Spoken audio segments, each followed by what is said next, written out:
Hotep à tous, bien-aimés frères et sœurs.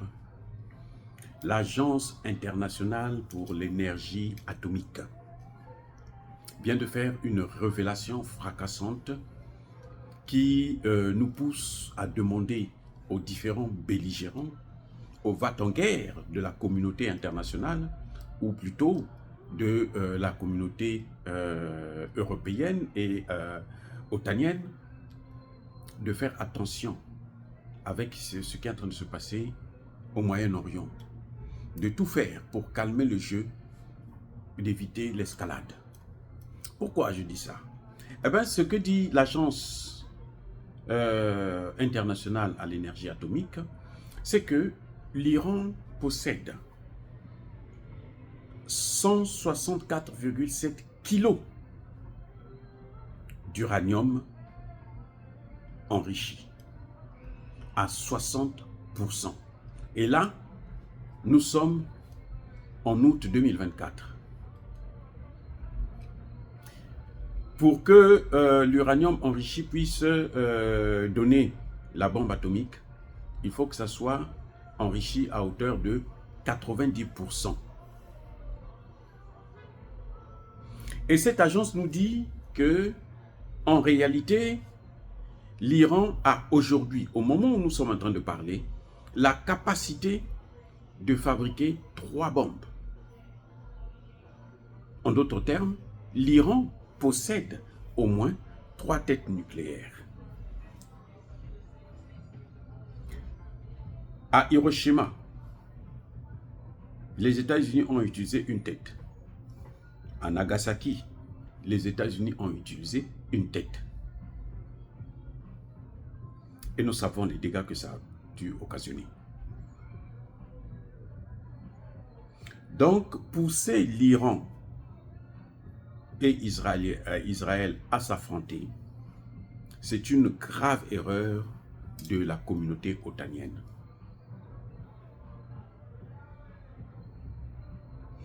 Et Dieu seul sait que l'Iran a des missiles intercontinentaux. L'Iran n'a pas besoin de venir en France ou aux États-Unis pour attaquer. Non, ils peuvent envoyer des missiles depuis là-bas. Et aujourd'hui, nous avons vu que l'Iran, avec ses missiles de croisière, a pu traverser le dôme de fer. Attention, c'est l'une des défenses les plus performantes au monde. C'est l'un des systèmes de défense, mais alors, on disait que c'était d'ailleurs imparable. C'est-à-dire qu'on ne pouvait pas le traverser, c'est pour ça d'ailleurs qu'on appelle ça dôme de fer. L'Iran a pu traverser ce dôme de fer et toucher le sol iranien. Quant aux Américains, leur dernier cri dans le domaine des systèmes de défense, c'est les missiles patriotes. On ne vous dit jamais ça, mais les missiles patriotes ont montré leur point faible. Puisque la Russie bombarde tout le temps l'Ukraine. Il y a des missiles patriotes. La Russie détruit même les missiles patriotes. Alors, vous voyez, qu'est-ce que... Donc, il n'y a pas un système de défense qui est, mais alors, performant à 100%, qui est imbattable, incontournable, qu'on ne peut pas traverser, qu'on ne peut pas dépasser. Il n'y en a pas. Donc, s'il y a une guerre au Moyen-Orient, ça n'arrangera ni Israël, ni les États-Unis, ni la France, ni l'Iran. Alors pourquoi ne pas opter pour la voie de la paix, pacifier la région? C'était d'abord Gaza, maintenant Gaza c'est fini, on va au Liban. Après le Liban, on sait que c'est l'Iran qui est visé. À quoi ça sert d'aller vers quelque chose que tout le monde a condamné il y a 80 ans ou plus? Vous voyez? Donc, c'est un problème pour les Africains. C'est un problème pour le monde. C'est un problème pour la communauté internationale, pour l'ONU. Ah oui, c'est un problème. Il faut que chacun puisse prendre ses responsabilités pour éviter au monde une autre catastrophe humanitaire inutile.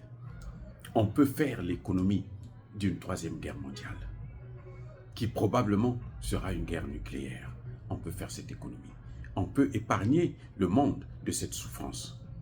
Bon, peut-être parce qu'il y a des gens qui pensent qu'il faut réduire la population mondiale, mais est-ce qu'eux-mêmes ils seront là pour jouir de cette catastrophe qu'ils auront provoquée?